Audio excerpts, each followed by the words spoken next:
नमस्कार, सत्यमेव जयते या बुलेटिनमध्ये मी तेजल नागरे तुम्हा सर्वांचं स्वागत करते। या बुलेटिनमध्ये आपण आज दिवसभरात घडलेल्या सर्व महत्त्वाच्या घडामोडी अगदी सविस्तर बघणार आहोत। आज दिवसभरामध्ये जेवढ्याही काही घडामोडी घडलेल्या आहेत त्या सर्व घडामोडी आता या बुलेटिनमध्ये आपण सविस्तर पाहूयात आणि अर्थातच सर्वात पहिली बातमी आहे अत्यंत गंभीर, ती म्हणजे एका भारतीय यूट्यूबर संदर्भातली। भारतीय यूट्यूबरनं पाकिस्तानसाठी हेरगिरी केल्याचा आरोप करण्यात आलेला आहे। भारतीय यूट्यूबर ज्योती मल्होत्राला अटक करण्यात आलेली आहे। 2023 मध्ये कमिशनकडून व्हिसा घेऊन ती पाकिस्तानात गेली होती आणि पाकिस्तानातील उच्च आयुक्तालय कर्मचारी असलेल्या दानींसोबत तिचे जवळचे संबंध निर्माण झाले होते। पाकिस्तानी गुप्तचर एजंटसोबत तिने संपर्क ठेवला आणि संवेदनशील माहिती शेअर केल्याची माहिती समोर आलेली आहे। थर्ड मार्च है, इसमें क्रांति पाकिस्तान को 1940 में मंजूर हुई थी। Hey, where are you from? China. China. Great. I want to visit China. Beijing. Give me visa. Pakistan. ये पूरी embassy के हाथ में है। Entry इनके बिना कभी नहीं होती। जब भी आई हूँ ना 3-4 बार एंट्री करवा के ही फोन जब करके इसको दानिश जी को स्पेशल शुक्रिया। इन्होंने देखो सबको अटेंड कर रहे हैं, खाना भी नहीं खाया और रोजा है इनका, खाना खाइए आप आराम से, बहुत अच्छा लगा जी। हाँ जी नमस्कार। ज्योति इनका ट्रैवल विद जो के नाम से है और मोर देन 100K इनके सब्सक्राइबर हैं। अब हमारा एक स्पेशल इनविटेशन है एम्बेसी में। पेट्रोटिज्म और यूनिटी का काफी अच्छा सिंबल है। कितना सुंदर लग रहा है वो। ग्रेट।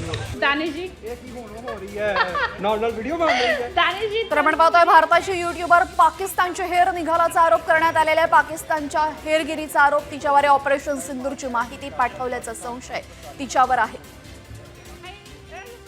यासह गेल्या वर्षी ज्योती मल्होत्रा पाकिस्तानमध्ये गेली होती। पाकिस्तानमधील उच्चाधिकाऱ्यांची तिने भेट घेतलेली। पाकिस्तानी गुप्तचर एजंट सोबत ज्योती मल्होत्राचे संबंध असल्याचं समोर आलेलं आहे। दानिश जी को स्पेशल शुक्रिया।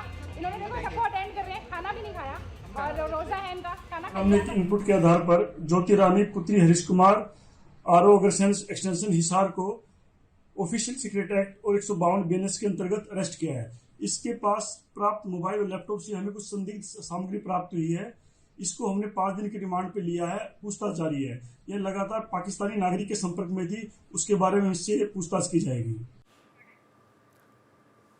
तरी भारताचे यूट्यूबर पाकिस्तानसाठी हेरगिरी करत असल्याचा संशय आणि दुसऱ्या बाजूला हरियाणातील कैथलमध्ये पाकिस्तानी गुप्तहेराला अटक करण्यात आलेली आहे। ऑपरेशन सिंदूर दरम्यान पाकिस्तानची गुप्तचर संस्था असलेल्या ISSला माहिती पाठवत होता आणि त्याची माहिती मिळताच पोलिसांनी त्याला अटक केलेली आहे। हरियाणामधून त्याला अटक करण्यात आलेली आहे। पाकिस्तानचा हा गुप्तहेर आहे। दरम्यान आपण पाहतोय पंजाब आणि हरियाणा ही पाकिस्तानच्या सीमेलगतची दोन्ही पण राज्य आहेत आणि या ठिकाणी मोठं जाळं हेरगिरीचं पसरलेलं असू शकतं असा संशयही व्यक्त करण्यात येतोय।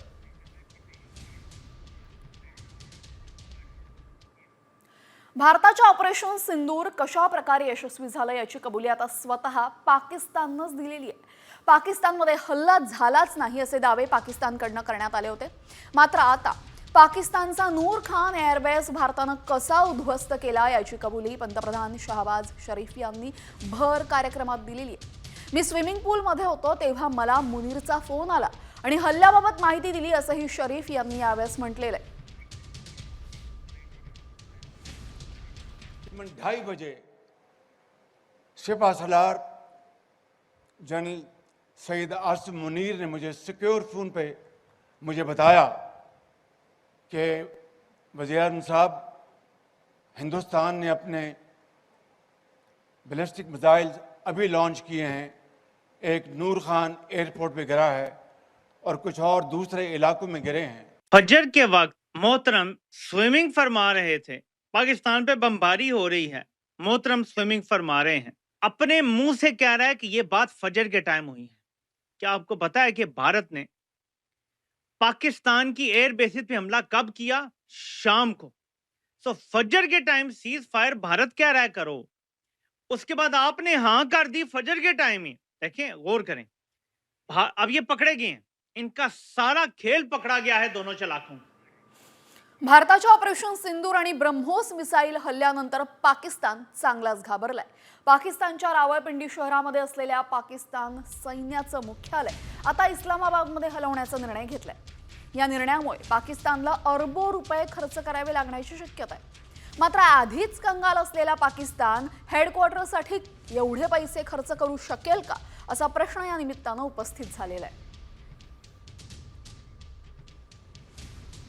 तर पाकिस्तानचं मुख्यालय रावळपिंडीतून आता इस्लामाबादकडे हलवण्याचा निर्णय घेण्यात आल्याचं समजतंय. 78 वर्षांपासून रावळपिंडीमध्ये असलेलं मुख्यालय बदललं जाणार का? मुख्यालयापासून जवळ असलेल्या नूर खान एअरबेसवरील हल्ल्यानंतर हा निर्णय घेण्यात आलेला आहे का? न्यूक्लिअर कमांड सेंटरही हल्ला झालेल्या नूर खान एअरबेस पासून जवळ असल्यानं मोठी दहशत निर्माण झाली आहे. पाकिस्तान अरबो रुपये खर्च करून नवीन हेडक्वार्टर उभं करू शकणार का असाही प्रश्न या निमित्तानं उपस्थित झालाय. कारण की आधीच पाकिस्तानची आर्थिक परिस्थिती ही फारच बिकट आहे. आणि आता जर पाकिस्तानला भारतासोबत संबंध सुधारायचे असतील तर त्यांना त्यांची विश्वसनीयता सिद्ध करावी लागणार आहे. पाकिस्ताननी काही दहशतवाद्यांचं प्रत्यार्पण करावं असा आग्रह आता भारत करू शकतो. यामध्ये हाफिज सईद, मसूद अझर आणि दाऊद इब्राहिमला भारताच्या ताब्यात देण्याची मागणी लवकरच पाकिस्तानकडे करण्यात येणार आहे. हाफिज सईद हा 2008च्या मुंबई हल्ल्याचा सूत्रधार आहे. मसूद अझर हा जैश ए मोहम्मदचा प्रमुख आहे. पुलवामा आणि इतर हल्ल्यांशी त्याचा संबंध आहे. तर दाऊद इब्राहिम हा 1993चे मुंबई बॉम्बस्फोट आणि इतर गुन्ह्यांसाठी भारताला हवाय.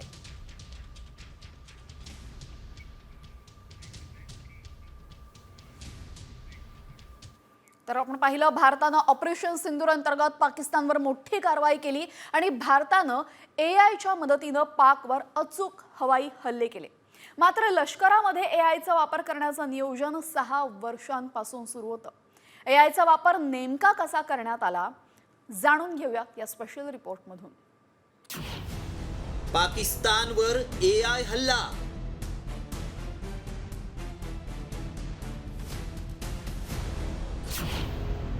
पाकच्या लष्करी तळांवर अचूक हल्ले.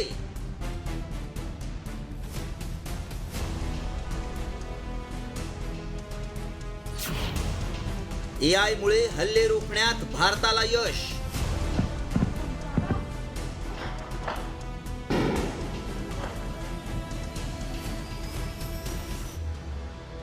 ऑपरेशन सिंदूर मधून भारतानं पाकिस्तानमधील दहशतवादी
मदतीनंच विकसित करण्यात आली आहे.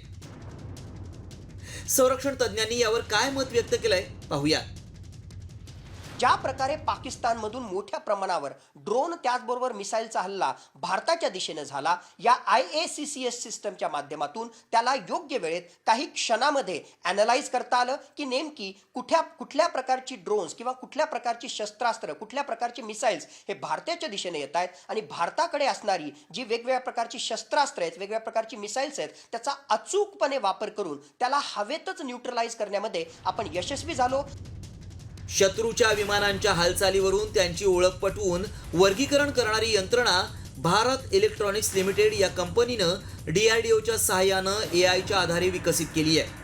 यामुळे हवाई हल्ल्याविरोधी यंत्रणा अधिक सक्षम झाली आहे. Centre for artificial intelligence and robotics या संस्थेनं air defence control and reporting system विकसित केली आहे. ही प्रणाली हवाई हल्ले वेळीच ओळखते. नियोजित लक्ष्यापासून दूर असतानाच ते निष्प्रभ करण्याचं काम करते. याशिवाय हवाई हल्ल्याविरोधी सर्व यंत्रणांची माहिती एकत्र करून त्यात समन्वय साधते. भारतीय लष्कराच्या या अत्याधुनिक यंत्रणेमुळेच सपाटून मार खाल्लेल्या पाकिस्तानची पुन्हा वाकड्या नजरेनं भारताकडे पाहण्याची हिंमत होणार नाही. ब्युरो रिपोर्ट, साम टीव्ही न्यूज. तर आता भारताच्या हल्ल्यानं पाकिस्तान पुरता घाबरलाय आणि उरी, पुलवामा, पहलगाम हल्ल्याचं पाकिस्तानला सडेतोड उत्तर दिल्याचं अमित शहांनी सांगितलंय. दहशतवाद्यांना मातीत घालू हा वादा मोदींनी पूर्ण केला असून आम्ही पाकच्या न्यूक्लिअर धमक्यांना घाबरत नसल्याचा इशारा शहांनी दिलाय. जब उरी में हमला हुआ, सर्जिकल स्ट्राइक कर एक प्रतीकात्मक जवाब दिया गया. पुलवामा में हमला हुआ, एयर स्ट्राइक कर चेतावनी दी गई, मगर ये सुधरे नहीं. पहलगाम में हमला किया, इस बार ऑपरेशन सिंदूर से उनके हेडक्वार्टर्स को नेस्त नाबूद कर रख दी. भारत पाकिस्तानवर आता डिप्लोमॅटिक स्ट्राईक करणार आहे. पाकची कोंडी होणार असून भारताची भूमिका आता आंतरराष्ट्रीय स्तरावर मांडली जाणार आहे. त्यामुळे डिप्लोमॅटिक स्ट्राईक नक्की कशी होणार आहे, भारत काय भूमिका मांडणार आहे, पाहूयात या स्पेशल रिपोर्ट मधनं. भारताचा पाकवर डिप्लोमॅटिक स्ट्राईक.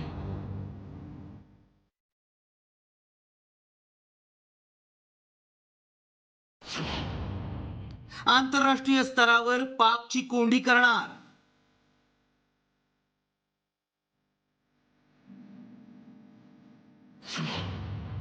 ऑपरेशन सिंदूरची विजय गाथा जगभरात नेणार.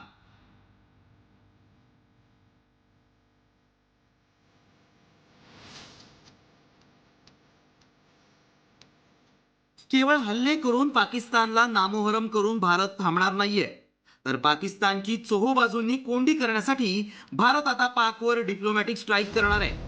हा स्ट्राईक प्रत्यक्षात आणणार आहे सर्वपक्षीय खासदारांचं शिष्टमंडळ.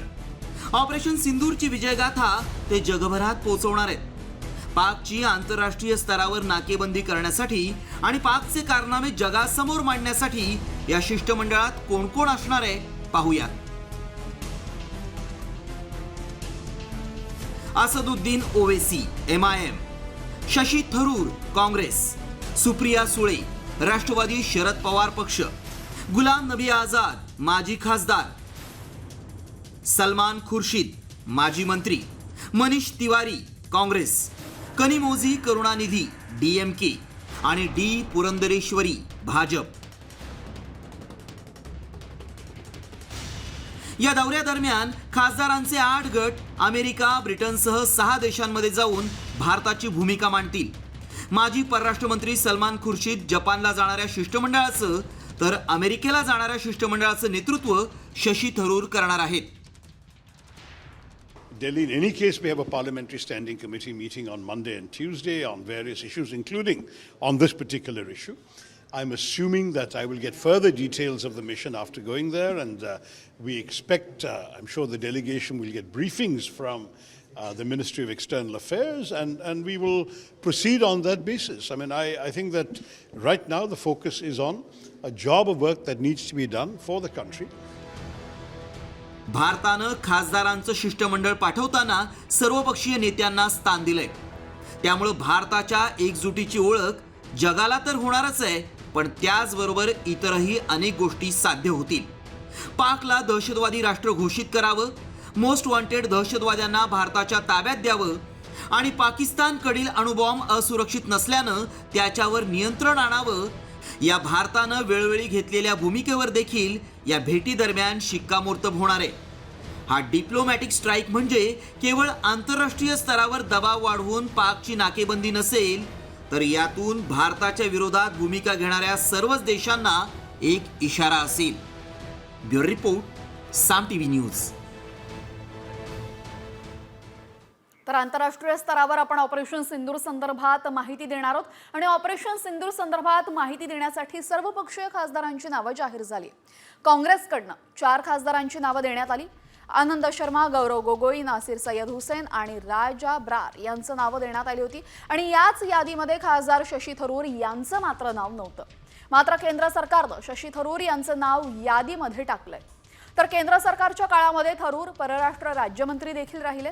त्यामुळे अनुभवी थरूर यांना काँग्रेसनं डावलल्याने चर्चा सुरू झाली आहे.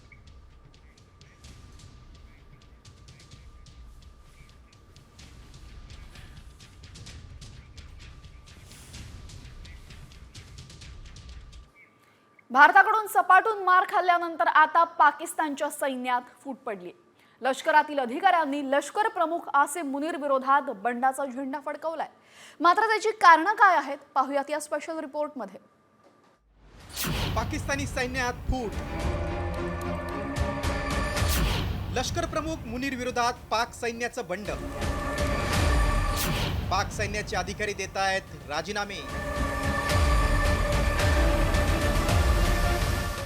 ऑपरेशन सिंदूरमध्ये झालेल्या पराभवानंतर पाकिस्तान सैन्याचे अधिकारी आणि लष्कर प्रमुख असीम मुनीर यांच्यात फूट पडली.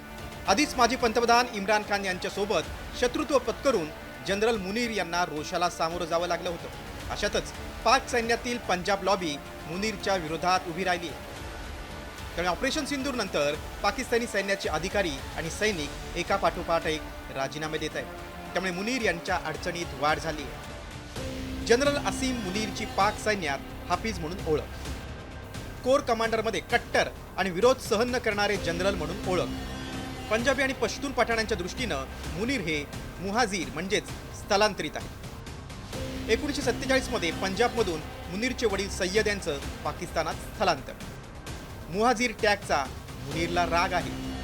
मुहाजीर टॅग मिटवण्यासाठी मुनीरच्या भारताविरोधी कारवाया असतात. माजी लष्कर प्रमुख जावेद बाजवामुळे मुनीरची प्रगती झाली. माजी पंतप्रधान इम्रान खानला सत्तेतून पायउतार केल्याचा मुनीरवर आरोप आहे. ऑक्टोबर 2018 मध्ये ISIचे प्रमुख म्हणून नियुक्ती. पुलवामा हल्ल्याच्या वेळीही असीम मुनीर ISIचे प्रमुख होते. जनरल मुनीरच्या विरोधामध्ये पाकिस्तानी सेना होती आणि सिनियर ऑफिसर्स होते, कारण त्यांनी अनेक ऑफिसर्सला सुपरसीड करून सेनाध्यक्ष पदावर विराजमान झाला होता. त्याच्यामुळे त्याच्या विरुद्ध असंतोष होता. त्याच्याविरुद्ध भ्रष्टाचाराचे अनेक आरोप आहेत. त्यांनी आपल्या फॅमिलीला हे पहलगामचा अटॅक झाल्याबरोबर बाहेर पाठवून दिलं. ही एक त्याच्याविरुद्ध गेलेली गोष्ट आहे. पाकिस्तानी सैन्य ऑपरेशन सिंदूरला 1971 पेक्षा मोठा पराभव म्हणून पाहते. त्यामुळेच मुनीर विरोधात पंजाबी आणि पश्तून वंशांच्या लष्करी जनरलनी बंड केलंय. त्यामुळे लष्कर प्रमुख मुनीर यांचं लष्कर प्रमुख पद धोक्यात आलंय. भारतासोबत युद्धाचं स्वप्न पाहणारा मुनीर जेव्हा आपल्याच सैन्यांकडून चोहूबाजूनी घेरला गेला तेव्हा त्यानं शस्त्रसंधी करणंच योग्य समजलं. मात्र पाक सैन्याच्या फुटीनं मुनीरसह पाकच्या लष्करालाही भारताच्या हल्ल्यानं धडकी भरली आहे हे निश्चित. ब्युरो रिपोर्ट, साम टीव्ही न्यूज. भिकेचा कटोरा घेऊन दारोदारी भटकणाऱ्या पाकिस्ताननं दहशतवाद्यांसाठी मात्र सरकारी पेटारा उघडलाय. मात्र आता अधिकृतरित्या दहशतवाद्यांना पोचणार आहे याची योजनाच पाकनं जाहीर केलेली आहे. ही योजना नेमकी काय पाहूयात या स्पेशल रिपोर्टमधनं. पाककडून निर्लज्जपणाचा कळस.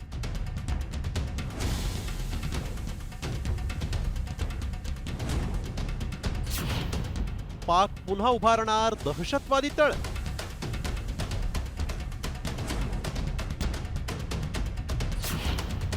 दहशतवाद्यांसाठी पाकची तिजोरी खुली.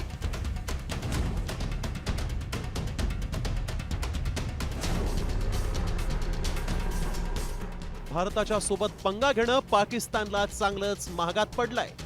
भारताच्या हल्ल्यात दहशतवाद्यांच्या अड्ड्यांचं मोठं नुकसान झालं. तिथल्या दहशतवाद्यांचा खात्मा झाला आणि त्यानंतर पाकिस्तान सरकारनं कोट्यवधी रुपयांची मदत ही मृत दहशतवाद्यांच्या कुटुंबियांना जाहीर केली. दहशतवाद्यांना पोषणाऱ्या पाकिस्ताननं पुन्हा एकदा निर्लज्जपणाचा कळस करत या दहशतवाद्यांसाठी तिजोरी खुली केली आहे. पाक सरकार दहशतवाद्यांचे उद्ध्वस्त झालेले तळ पुन्हा उभारणार आहे. यात कोणत्या दहशतवादी तळांवर पाक सरकार मेहरबान झालंय पाहूयात. लष्कर ए तोयबा. ऑपरेशन सिंदूरमध्ये लष्कर ए तोयबाचं दहशतवादी तळ उद्ध्वस्त. मुरित्के सबाईनाला इथली दहशतवादी तळं बेचिराख. हाफिज सईद तोयबाच्या ट्रेनिंग कॅम्पचा प्रमुख. सईद 26/11 मुंबई हल्ल्याचा सूत्रधार. पाकिस्तान बांधणार लष्कर ए तोयबाचा ट्रेनिंग कॅम्प. जैश ए मोहम्मद. बहावलपूरमधील जैशचं ऑपरेशनल सेंटर उद्ध्वस्त. सर्जल, बिलाल कॅम्प आणि कोटली बेचिराख. मसूद अझहर जैशचा प्रमुख. पाक सरकार उभारणार जैश ए मोहम्मदचे ऑपरेशनल सेंटर. हिजबुल मुजाहिद्दीन, कोटली, सियालकोट आणि राहिल शाहिद कॅम्प उद्ध्वस्त. काश्मीरमध्ये दहशत पसरवते हिजबुल मुजाहिद्दीन. हिजबुल मुजाहिद्दीनचा प्रमुख सय्यद सलाउद्दीन. पाक बांधणार कोट्यावधी रुपये खर्चून हिजबुल मुजाहिद्दीनची छावणी. आपण हा विचार करतोय की ते जेव्हा घरं बांधून देणार आहेत त्यांना, त्याच वेळेला ते जैश ए मोहम्मदचं हेडक्वार्टर किंवा LETचं हेडक्वार्टर किंवा हिजबुल मुजाहिदीनचं हेडक्वार्टर ही जी तुटलेली आहेत तीसुद्धा बांधून देतील का, हा आपल्याकडे सगळ्यात मोठा प्रश्न आहे. एक गोष्ट आहे की आपल्याला ते दिसेल जेव्हा ते बांधायला लागतील सॅटेलाईट इमेजवरनं. जर त्यांनी ती बांधायला सुरुवात केली तर नक्कीच पाकिस्तान हा परत दहशतवादी अड्डे उभे करायला मदत करतो आहे हे आपण मानू शकतो. भारताच्या हल्ल्यात उद्ध्वस्त झालेले दहशतवाद्यांचे ट्रेनिंग कॅम्प पुन्हा उभारण्यासाठी पाकनं आपली सरकारी तिजोरी खुली केली आहे. त्यामुळे IMF कडून $1 अब्ज कर्ज घेऊन पाकिस्तान दहशतवाद्यांना पोचतंय का असा सवाल निर्माण झालाय. आणि अशात हाती भिकेचा कटोरा आणि दहशतवाद्यांसाठी उघडला पिटारा अशी पाकची सध्याची अवस्था आहे. ब्युरो रिपोर्ट, साम TV मराठी. तर दहशतवाद्यांना पोचण्याने निर्लज्ज पाकिस्ताननं दहशतवाद्यांसाठी कोट्यावधींच्या इनामाची योजना जाहीर केली. मात्र ही योजना नक्की काय आणि पाक दहशतवाद्यांना पोचतोय तरी कसा, पाहूयात यावरचा हा स्पेशल रिपोर्ट. पाकिस्तानचं दहशतवाद्यांना इनाम.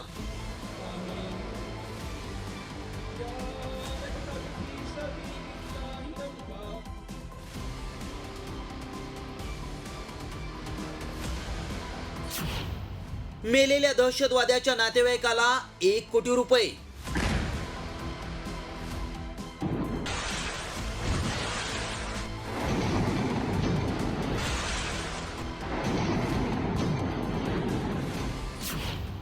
पाक सरकारचे मसूद अझहरला 14 कोटी.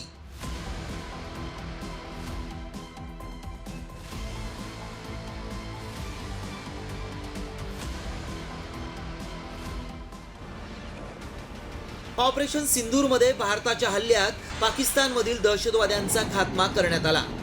त्यानंतर दहशतवाद्यांच्या जनाजावेळी पाक लष्कराचे अधिकारी उपस्थित राहिले आणि पाकचा बुरखा फाटला. मात्र पाकनं निर्लज्जपणाचा आणखी एक कळस गाठलाय.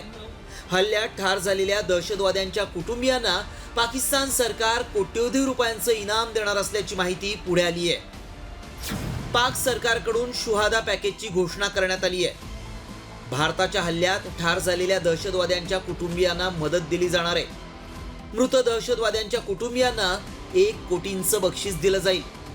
तर जखमी दहशतवाद्यांच्या कुटुंबियांना 20 लाखांची मदत दिली जाणार आहे. दहशतवादी मसूद अझहरला 14 कोटी रुपये दिले जाणार आहेत. तर हल्ल्यात नुकसान झालेल्या मदरशांच्या पुनर्बांधणीसाठीही आर्थिक मदत दिली जाणार आहे.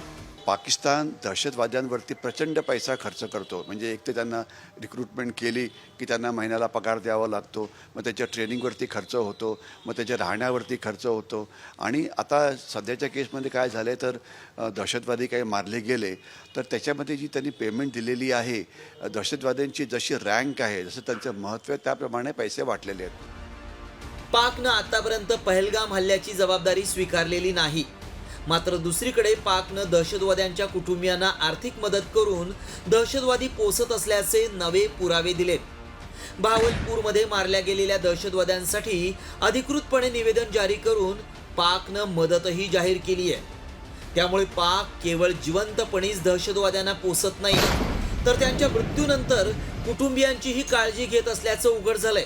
पाकिस्तान हाच आतंकीस्तान असल्याचं यामुळे पुन्हा एकदा जगासमोर आलंय. ब्युरो रिपोर्ट, साम टीव्ही न्यूज. पाकिस्ताननं तर आता दहशतवाद्यांना क्रिप्टो फंडिंग सुरू करण्याचा डाव आखलाय. पाकिस्तान लष्कर प्रमुख मुनीर आणि ट्रम्पच्या मुलांमध्ये काय गौडबंग आले पाहूयात. पाकिस्तानची अर्थव्यवस्था मोडकळीस आल्यामुळे आता पाकिस्ताननं दहशतवाद्यांना पोषण्यासाठी क्रिप्टो करन्सीचा मार्ग अवलंबलाय. हे जगभरात हमास मॉडेल म्हणून प्रसिद्ध आहे. यालाच बिटकॉइन शेकर्स मॉडेलही म्हणतात. दहशतवादी कारवायांसाठी लागणारी आर्थिक उलाढाल ही डिजिटल करन्सीच्या माध्यमातून केली जाते. त्यासाठी हवाला नेटवर्क आणि शेल कंपन्यांचाही वापर केला जातो आणि या काळ्या धंद्यासाठी पाकिस्तान माहीर मानला जातो. याच पार्श्वभूमीवर एप्रिलमध्ये पाकिस्तान क्रिप्टो काउन्सिल आणि अमेरिकेची कंपनी वर्ल्ड लिबर्टी फायनान्शियलमध्ये मोठा करार झाला. ही WF कंपनी डोनाल्ड ट्रम्प यांच्या दोन्ही मुलांची आहे. त्यांची 60% भागीदारी आहे. विशेष म्हणजे या डीलसाठी पाकिस्तानचे लष्कर प्रमुख असीम मुनीर ही उपस्थित होते. त्यामुळे ही केवळ ब्लॉकचेन व्हेंचर नसून हा पाकिस्तानी लष्कराच्या रणनीतीचा भाग असू शकतो. त्यामुळे पाकिस्तान अमेरिकेच्या मदतीनं दहशतवाद्यांसाठी हमास मॉडेल तयार करते की काय अशी चर्चा रंगली आहे. ऑपरेशन सिंदूर नंतर पाकिस्तानमध्ये विध्वंस घडले आणि आता ऑपरेशन सिंदूर नंतर भारतानं आपलं लक्ष पाक व्याप्त काश्मीरकडे वळवलंय.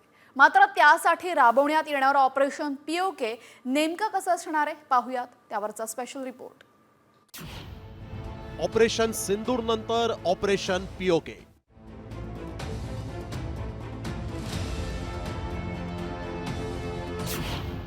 POK खाली करा, भारताचा पाकला इशारा.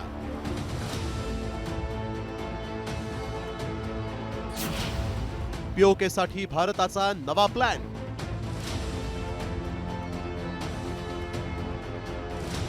हम घर में घुसकर मारे.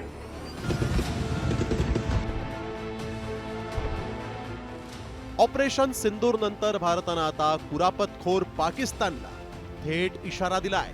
त्यामुळे पाक पंतप्रधान शहबाज शरीफ आणि आसिफ मुनीरची झोप उडाली आहे. कारण भारतानं थेट POK जिंकण्याची रणनीती आखली. त्याचे संकेतच पंतप्रधान नरेंद्र मोदींनी दिलेत. हमारी घोषित नीति रही है, अगर पाकिस्तान से बात होगी तो टेररिज्म पर ही होगी. अगर पाकिस्तान से बात होगी तो पाक ऑक्युपाइड कश्मीर POK उस पर ही होगी. भारतानं ऑपरेशन सिंदूर राबवून थेट पाकिस्तानला हादरवून सोडलं. त्यामुळेच पाकनं अमेरिकेच्या मदतीनं शस्त्रसंधी घडवून आणली. मात्र भारतानं आता आणखीन एक मोठं पाऊल पुढे टाकत पाकला POK खाली करण्यासाठी इशारा दिलाय. पाकिस्ताननं POKतून सेना माघारी घेण्यासाठी अल्टिमेटम दिलाय. हमारा लंबे अरसे से यही राष्ट्रीय पक्ष रहा है कि भारतीय केंद्र शासित प्रदेश जम्मू और कश्मीर से संबंधित किसी भी मुद्दे को भारत और पाकिस्तान को द्विपक्षीय तरीके से ही हल करना है. इस नीति में कोई बदलाव नहीं हुआ है. जैसा कि आप जानते हैं, लंबित मामला केवल पाकिस्तान द्वारा अवैध रूप से कब्जा किए गए भारतीय क्षेत्र को खाली करने का है. खरं तर पाक व्याप्त काश्मीरचा मुद्दा अत्यंत गुंतागुंतीचा आहे. त्यामुळे POK जिंकण्यासाठी युद्ध हाच एकमेव पर्याय. त्या पार्श्वभूमीवर भारतानं POK जिंकण्यासाठी ब्ल्यूप्रिंट तयार केली. तर POK वर भारतीय संविधानात काय म्हटलंय तेही पाहूया. अनुच्छेद क्रमांक 1, जम्मू आणि काश्मीर भारतीय संघ राज्याचा अभिन्न भाग. जम्मू आणि काश्मीरमध्ये संपूर्ण POKचाही समावेश. 1994 एकमतानं काश्मीर भारताचा भाग असल्याचा ठराव संमत. POK जिंकल्यास POKतील नागरिकांना भारतीय नागरिकत्व मिळणार. भारतीय संविधानात POK बाबत स्पष्ट भूमिका मांडलेली असतानाही पाकनं 1948 मध्ये पीओकेवर अवैध ताबा घेतला. मात्र आता पीओकेत तिरंगा फडकण्याची चिन्ह आहेत. त्याची कारणं काय आहेत पाहूया. काश्मीरच्या तुलनेत पीओकेमध्ये विकास नगण्य. पीओकेमधील नागरिकांना सातत्यानं अन्यायपूर्ण वागणूक, उपासमारी आणि गरिबीमुळे पाक सरकारच्या विरोधात नाराजी. दहशतवाद्यांच्या लॉन्चपॅडमुळे स्थानिकांमध्ये असंतोष. शहबाज शरीफ आणि मुनीरच्या राजकारणामुळे लोकांमध्ये तीव्र नाराजी. पीओकेमध्ये पाक विरोधात बंडाची रणनीती. ऑपरेशन सिंदूरच्या माध्यमातून भारतानं पीओकेमधील मुझफ्फराबाद आणि कोटली येथील दहशतवादी तळं उद्ध्वस्त केले. आता शस्त्रसंधीनंतर तिन्ही सैन्य दलाच्या प्रमुखांनी राष्ट्रपतींची भेट घेतली आहे. तर पंतप्रधान मोदीही सातत्यानं सैन्य दलासोबतच बैठका घेत आहेत.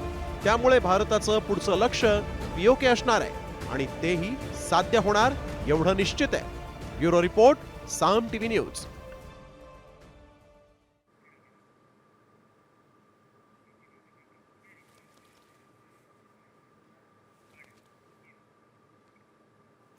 आता सर्वात मोठी बातमी समोर येते. पाकिस्तानसाठी हेरगिरी केल्याच्या आरोपामुळे भारतीय युट्यूबर ज्योती मल्होत्राला अटक करण्यात आलेली आहे. 2023 मध्ये कमिशनकडून व्हिसा घेऊन ती पाकिस्तानमध्ये गेली होती. पाकिस्तानातील उच्च आयुक्तालय कर्मचारी असलेल्या दानिश सोबत तिचे जवळचे संबंध निर्माण झाले होते. पाकिस्तानी गुप्तचर एजंट सोबत तिने संपर्क ठेवला आणि संवेदनशील माहिती शेअर केल्याची माहिती समोर आलेली आहे. स्पेशल इनविटेशन है एम्बेसी में. पेट्रोटिज्म और यूनिटी का काफ़ी अच्छा सिंबल है. कितना सुंदर लग रहा है वो. दानिश जी वीडियो बन रही है. दानिश जी थानू जी बस मैं इतना खुश होगी देख के. इतना 3 मार्च है. इसमें क्रांति थी. पाकिस्तान को 1940 में मंजूर हुई थी. Hey, where are you from? China. China.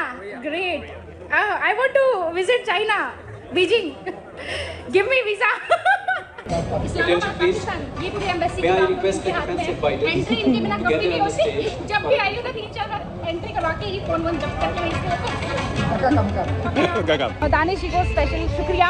इन्होंने देखो सबको अटेंड कर रहे हैं. खाना भी नहीं खाया और रोजा है इनका. खाना खाइए आप आराम से. बहुत अच्छा लगा. हाँ जी नमस्कार. ज्योति इनका ट्रैवल विद जो के नाम से है और मोर देन 100K इनके सब्सक्राइबर हैं. हमारा एक स्पेशल इनविटेशन गाइड कर रहे हैं हर जगह. आज का हमारा ट्रिप है श्रीनगर टू पहलगाम. लगभग 105 किलोमीटर का डिस्टेंस. लगभग 3 से 3.5 घंटे लगेंगे आराम से. और बीच में हम कुछ जगह पे भी रुकेंगे ना. बीच में सैफरान वैली देखेंगे, एप्पल वैली देखेंगे, सैफरान शॉप्स देखेंगे, बैग फैक्ट्रीज देखेंगे. ओह वाओ, बहुत कुछ है एक्सप्लोर देखेंगे. संदर्भात अत्यंत धक्कादायक बातमी समोर येते. अत्यंत धक्कादायक खुलासा समोर आलेला आहे ज्योती संदर्भातला. पाकिस्तानला हेरगिरी करणारी ज्योती मल्होत्रा पहलगामला गेल्याची दृश्य आपण पाहतोय. या ड्रायव्हर सोबत ती पहलगाम संदर्भातच बोलते. ज्योती मल्होत्रावर आधीच पाकसाठी हेरगिरीचा आरोप होता. 105 किलोमीटर का डिस्टेंस. लगभग 3 से 3.5 घंटे लगेंगे आराम से. और बीच में हम कुछ जगह पे भी रुकेंगे ना. बीच में सैफरान वैली देखेंगे, एप्पल वैली देखेंगे, सैफरान शॉप्स देखेंगे, बैग फैक्ट्रीज देखेंगे. ओह वाओ, बहुत कुछ है एक्सप्लोर करने को. फिलहाल अभी निकलते निकलते थोड़ा सा लेट हो गया. लगभग 12 बज चुके हैं निकलने में. 1 बज गए. हाँ निकलते कुछ जगह क्लियर कर रहे हैं हर जगह. हमारे ड्राइवर साहब आज हमें लेके जाने वाले हैं. पूरा हमें मतलब मस्त गाइड कर रहे हैं हर जगह. आज का हमारा ट्रिप है श्रीनगर टू पहलगाम. लगभग 105 किलोमीटर का डिस्टेंस. लगभग 3 से 3.5 घंटे लगेंगे आराम से. और बीच में हम कुछ जगह पे भी रुकेंगे ना. बीच में सैफरान वैली देखेंगे, एप्पल वैली देखेंगे, सैफरान शॉप्स देखेंगे, बैग फैक्ट्रीज देखेंगे. ओह वाओ, बहुत कुछ है एक्सप्लोर करने को. फिलहाल अभी निकलते निकलते थोड़ा सा लेट हो गया. लगभग 12 बज चुके हैं निकलने में. 1 बज गए. हाँ 1 बज गया. तो क्या करें, शिकारा में थोड़ा टाइम लग गया. मज़ा आता है ना, सुकून मिलता है शिकारा राइड से. तो चलो फिर अभी पहलगाम निकल ही रहे हैं तो फिर आने वाला है फुल ऑन मज़ा. आज वैसे हमारा स्टे होने वाला है पहलगाम में. तर या संदर्भातली महत्त्वाची बातमी पाहूयात. पाकिस्तानची हेरगिरी केल्याचा आरोप ज्योतीवर करण्यात आलेला आहे. ऑपरेशन सिंदूरची माहिती पाठवल्याचा संशय. गेल्या वर्षी ज्योती मल्होत्रा पाकिस्तानमध्ये सुद्धा गेलेली होती. पाकिस्तानमधील उच्चाधिकाऱ्याची भेट तिने यावेळेस घेतली. पाकिस्तानी गुप्तचर एजंट सोबत ज्योती मल्होत्राचे संबंध असल्याचं सुद्धा समोर आलेलं आहे। कल हमने एक इनपुट के आधार पर ज्योति रानी पुत्री हरीश कुमार आरओ अग्रसेंस एक्सटेंशन हिसार को ऑफिशियल सीक्रेट एक्ट और 152 बीएनएस के अंतर्गत अरेस्ट किया है। इसके पास प्राप्त मोबाइल और लैपटॉप से हमें कुछ संदिग्ध सामग्री प्राप्त हुई है। इसको हमने 5 दिन की रिमांड पे लिया है, पूछताछ जारी है। यह लगातार पाकिस्तानी नागरिक के संपर्क में थी, उसके बारे में इससे पूछताछ की जाएगी। दरम्यान आता चौकशीनंतर ज्योती संदर्भात आणखीन कोणते मोठे धक्कादायक खुलासे होतात हे पाहणं महत्त्वाचं ठरेल। यानंतर वयोत इतर बातम्यांकडे बातमी आहे धक्कादायक। नागपूरची एक महिला कारगिलमधील शेवटच्या गावातून बेपत्ता झालेली आहे। एलओसी कारगिल येथून सुनीता जामगडे बेपत्ता झाल्या असल्याची माहिती समोर आली, तर त्यांचा मुलगा कारगिल इथंच आहे। कुटुंबियांकडे या संदर्भात चौकशी केली असता कुटुंबीय आज किंवा उद्या मुलाला घेण्यासाठी जाणार आहेत। दरम्यान नीता जामगडे या कोर्टाच्या कामानिमित्तानं घरून पंजाबमध्ये गेल्या होत्या। कबीरनगर येथील महिला नामे सुनीता भोलेश्वर जामगडे, वय 42 वर्ष, या कोर्टाच्या कामकाजानिमित्त 4 मेला घरून पंजाबसाठी निघाल्या होत्या। स्वतःसोबत मुलाला पण घेऊन गेलेले आहेत त्या 12 वर्षाच्या। प्राप्त माहितीनुसार त्या कुठेतरी तिथून मिसिंग झालेल्या आहेत आणि त्यांचा मुलगा CWC सेल LOC कारगिल या ठिकाणी आहे। त्यांचा मानसिक मेंटल हॉस्पिटलमध्ये त्यांचा उपचार पण चालू आहे असं घरच्यांचं म्हणणं आहे। आणि आता एक मोठी बातमी आहे आयसिसच्या दहशतवाद्यांबाबतची। यावेळेस NIAनं आयसिस मॉड्यूल प्रकरणी फरार अब्दुल्ला फयाज शेख उर्फ डायपरवाल आणि तल्हा लियाकत खान या दहशतवाद्यांना अटक केलेली आहे। मुंबई एअरपोर्टवरनं त्यांना अटक करण्यात आली। 2023 मध्ये पुण्याच्या कोंढवा भागामध्ये त्यांनी IED बनवून त्यांची चाचणी केल्याप्रकरणी त्यांना अटक करण्यात आलेली आहे। इंडोनेशियाच्या जकार्तावरनं ते मुंबईमध्ये दाखल होताच त्यांना ताब्यात घेतलं आणि या दोघांवरही प्रत्येकी 3 लाखांचं बक्षीसही जाहीर करण्यात आलेलं आहे।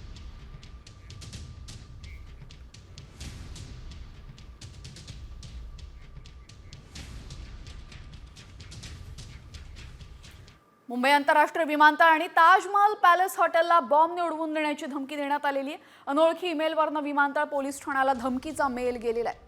मुंबई आंतरराष्ट्रीय विमानतळ आणि ताज हॉटेल पाईप बॉम्बने उडवून देण्याची धमकी देण्यात आलेली आहे। संसदेवरील हल्ल्याप्रकरणी फाशी झालेल्या दहशतवादी अफजल गुरु आणि सैफू शंकर यांना अन्यायकारकरित्या फाशी दिल्याचा या मेलमध्ये दावा करण्यात आलेला आहे। दरम्यान धमकी येताच आता यंत्रणा सतर्क झाली असून धमकी देणाऱ्या विरोधात आता गुन्हा दाखल करण्यात आलेला आहे। आता बातमी आहे डोनाल्ड ट्रम्प यांच्या संदर्भातली। भारत आणि पाकिस्तानमधील युद्ध आपणच थांबवल्याचा दावा अमेरिकेचे राष्ट्राध्यक्ष डोनाल्ड ट्रम्प यांनी केलाय। दोन्ही देशात अणुयुद्ध होणार होतं, मात्र ते थांबवण्यात यश आल्याचं ते म्हणाले। एका इंग्रजी वृत्तवाहिनीला दिलेल्या मुलाखतीमध्ये ट्रम्प यांनी हा दावा केलाय।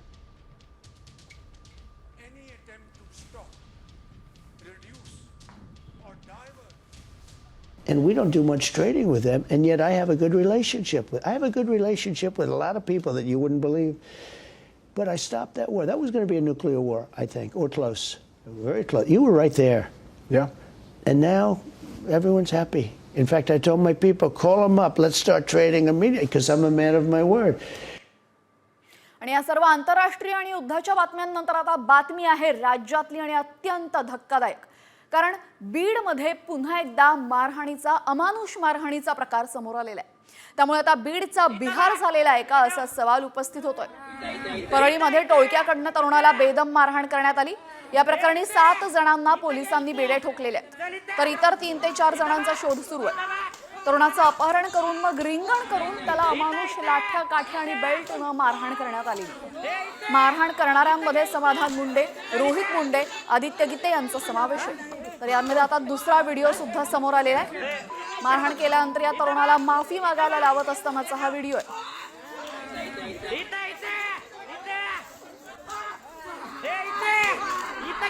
दरम्यान नेमकं काय घडलं तिथे ते आपण जाणून घेऊया। परळीच्या जलालपूरमधल्या कार्यक्रमामध्ये झालेल्या वादातून या तरुणाला मारहाण करण्यात आली। 10 ते 12 जणांच्या टोळक्यानं तरुणाचं आधी अपहरण केलं। टोळक्याकडनं तरुणाला अमानुषपणे मारहाण करण्यात आली। मारहाण झालेल्या तरुणावर सध्या रुग्णालयामध्ये उपचार सुरू आहेत। पोलिसांकडून गुन्हा दाखल, 7 जण अटकेत. मित्राला आहे ना तिकडून परळीमधून शहानगरला सोडलं. रिलायन्स पैसे आहे ना त्याला माहीत होतं की मी येणार आहे म्हणून तिकडूनच. मग तिथं आहे ना त्यानं 4-5 गाड्या घेऊन मला डायरेक्ट रस्ता रोखला. मारहाण करून गाडी बसवल्या आणि तोंड दाबून वरून नेलं.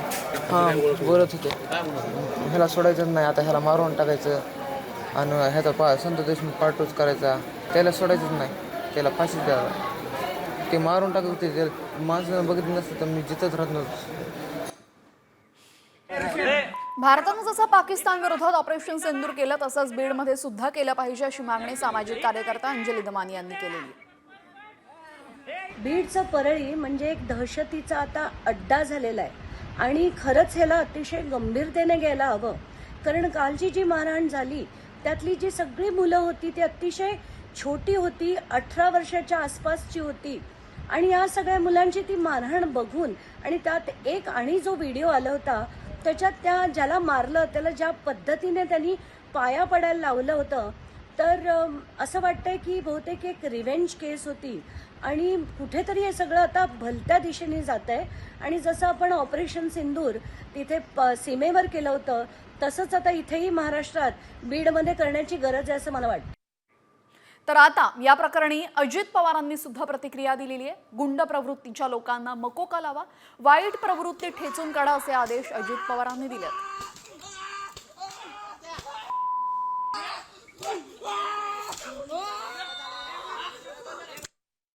बघायला मिळाली. मी ताबडतोब बीडच्या कलेक्टरला फोन लावला. मी म्हणलं मी सोमवारी येतोय, मला ते ॲक्शन घेतली गेली पाहिजे. त्यांनी काल 6 का 7 मुलांना अरेस्ट केलेलं आहे. गुंड प्रवृत्तीचे असेल तर त्यांना मोका लावायला देखील अजिबात मागं पुढं बघू नका आणि त्यांना तशाच पद्धतीचं कडक शासन त्या बाबतीमध्ये केलं पाहिजे. वाईट प्रवृत्ती आहे ती ठेचूनच काढली पाहिजे, ती गाडलीच पाहिजे आणि तशा पद्धतीचा प्रयत्न हा आमचा चालू आहे. ठाकरे बंधूंच्या युतीच्या चर्चेनंतर आता रिपब्लिकन पक्षही एकत्र येणार असल्याची चर्चा रंगली. खुद्द आठवलेंनीच प्रकाश आंबेडकरांना ऑफर देत एकत्रीकरणाचा विडा उचललाय. पाहूया त्यावरचा हा स्पेशल रिपोर्ट. पवार ठाकरेंनंतर आंबेडकरी एकत्र. आठवले आणि आंबेडकरांचं मनोमिलन होणार. रिपब्लिकन पक्ष पुन्हा एकसंध. राज्याच्या राजकारणात दुरावलेली मनं आणि दुरावलेले पक्ष एकत्र येण्याच्या चर्चा रंगतायत. ठाकरे बंधू एकत्र येण्याच्या चर्चा राजकीय वर्तुळात सुरू असतानाच दुसरीकडे राष्ट्रवादी शरद पवार आणि अजित पवार गट एकत्र येण्याच्याही चर्चा सुरू आहेत. त्यातच आता भर पडली आहे ती केंद्रीय मंत्री रामदास आठवलेंची.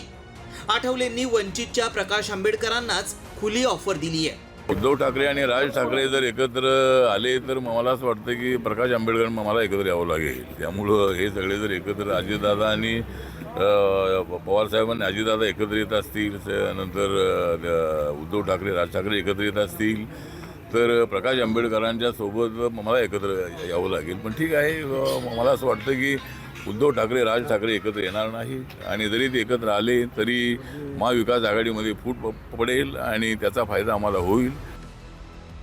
याआधीही रामदास आठवले आणि प्रकाश आंबेडकर यांच्या एकत्र येण्याबद्दल वक्तव्य झाली होती. आठवलेंनी याआधी आंबेडकरांना कधी कधी ऑफर दिली होती ते देखील पाहूया. 16 जानेवारी 2024 अकोल्यात आठवलेंकडून आंबेडकरांना रिपब्लिकन ऐक्यासाठी एकत्र येण्याचं आवाहन करण्यात आलं. 9 नोव्हेंबर 2024 महायुतीच्या सभेतून आठवलेंकडून आंबेडकरांना RPIचा अध्यक्ष होण्याची ऑफर देण्यात आली. 15 मे 2025 ठाकरे बंधूंच्या एकत्रीकरणाच्या चर्चेनंतर आठवलेंनी पुन्हा एकदा आंबेडकरांना ऑफर दिली आहे. आंबेडकर आणि आठवले या दोघांचे राजकीय मार्ग वेगळे असले तरी दलित आणि आंबेडकरी समाजाच्या एकीकरणासाठी आठवले यांनी सातत्यानं आंबेडकरांना एकत्र येण्याचं आवाहन केलंय. मात्र आठवलेंच्या ऑफरवर प्रकाश आंबेडकरांनी थेट प्रतिक्रिया दिलेली नाही. आठवलेंच्या ऑफरमुळे राजकीय दृष्ट्या महायुतीला बळकटी देण्यासाठी प्रकाश आंबेडकरांना एकत्र घेण्याची रणनीती आखली जातीये का असा प्रश्न निर्माण होतोय. त्या उलट प्रकाश आंबेडकरांनी स्वतःच्या पक्षाला स्वतंत्र ठेवण्यावर भर दिलाय. विधानसभेतही महाविकास आघाडीसोबत त्यांचे सूर जुळलेले नाहीत. तर आता आठवलेंसोबत जुळतील का, हा खरा प्रश्न आहे. दुसरीकडे विधानसभेत अकोला पॅटर्न फेल गेल्यानं वंचितचं अस्तित्व टिकवण्यासाठी प्रकाश आंबेडकर आठवलेंची साथ देतील का, हे येणारा काळच ठरवेल. ब्युरो रिपोर्ट, साम टीव्ही न्यूज. आणि आता बातमी उद्धव ठाकरे यांनी केलेल्या वक्तव्यासंदर्भातली. उद्धव ठाकरेंनी पक्षाच्या बैठकीमध्ये भाजप आणि पक्ष सोडून जाणाऱ्यांबाबत मोठी विधानं केलेली आहेत. आमचं जहाज बुडवणार नाही तर भाजपाचं ओव्हरलोड झालेलं जहाज बुडणार आहे असं ठाकरे म्हणतात. तर शहा हे 3 पक्षांचे प्रमुख आहेत. सत्ता येते जाते, परत मिळवण्यासाठी प्रयत्न करायचे असतात असं विधान ठाकरेंनी केलंय. तर ज्याला पक्ष सोडून जायचं त्याला जाऊ द्या असा इशारा ठाकरेंनी दिलेला आहे. दरम्यान या संदर्भात आता उपमुख्यमंत्री एकनाथ शिंदे यांचीही प्रतिक्रिया समोर येते. अमित शहा हे 3 पक्षांचे प्रमुख आहे असं उद्धव ठाकरे म्हणालेले आहेत. उद्धव ठाकरे नक्की काय म्हणालेत आपण पाहूयात. आमचं जहाज बुडणार नाही, भाजपाचं ओव्हरलोड झालेलं जहाज बुडणार आहे. अमित शहा, अजित पवार आणि शिंदेंच्या पक्षाचे सुद्धा प्रमुख आहेत. सत्ता आल्यावर हुरळून जायचं नाही, सत्ता मिळवण्यासाठी प्रयत्न करायचे. ज्यांना आपण खूप काही दिलेलं आहे ते पक्ष सोडून जात आहेत. पक्ष सोडून गेले तरीही आपल्या पक्षावर काही परिणाम होणार नाही असं उद्धव ठाकरे म्हणतात. ज्याला सोडून जायचं त्याला जाऊ द्या, कार्यकर्ते आपल्या सोबत आहेत.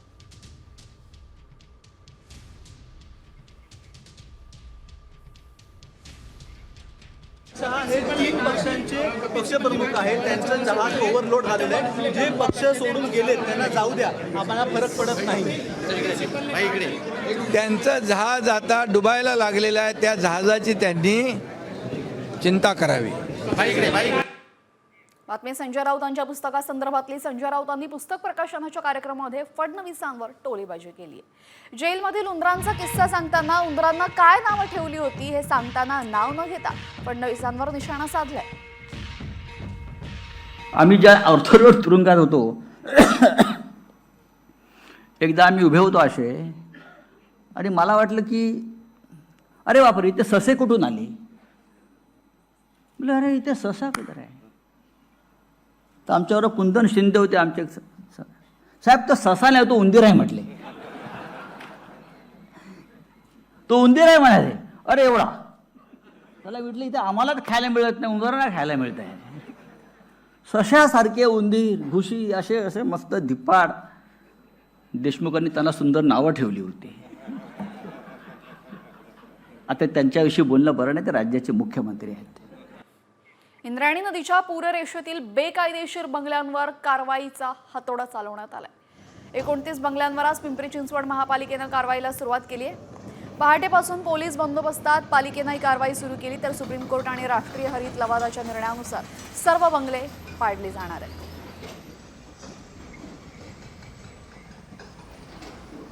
चार महिला सुप्रीम कोर्टचा ऑर्डर याच्यामध्ये आला, ज्याच्यामध्ये NGTच्या ऑर्डरचे विरुद्धची जे काही रिव्ह्यूची विरुद्धची ॲप्लिकेशन होती घर मालकांची, तो सुप्रीम कोर्टने रिजेक्ट केली आणि NGTचा ऑर्डर इम्प्लिमेंट करण्याचा ऑर्डर महानगरपालिकेला दिला. पण पुढे पावसाचा वेळ असल्यामुळे पावसाच्यामध्ये डेमॉलिशन आम्हाला करता येत नाही, म्हणून आज रोजी आम्ही ते डेमॉलिशन अंडरटेक केला. आणि आता पाहूयात एक व्हायरल सत्य रिपोर्ट. तुम्ही हेअर ट्रान्सप्लांट करण्याचा विचार करत असाल तर सावध व्हा, कारण हेअर ट्रान्सप्लांट करणं जीवावर सुद्धा बेतू शकतं. हेअर ट्रान्सप्लांट केल्याने दोघांचा मृत्यू झाल्याचा दावा करण्यात आलाय.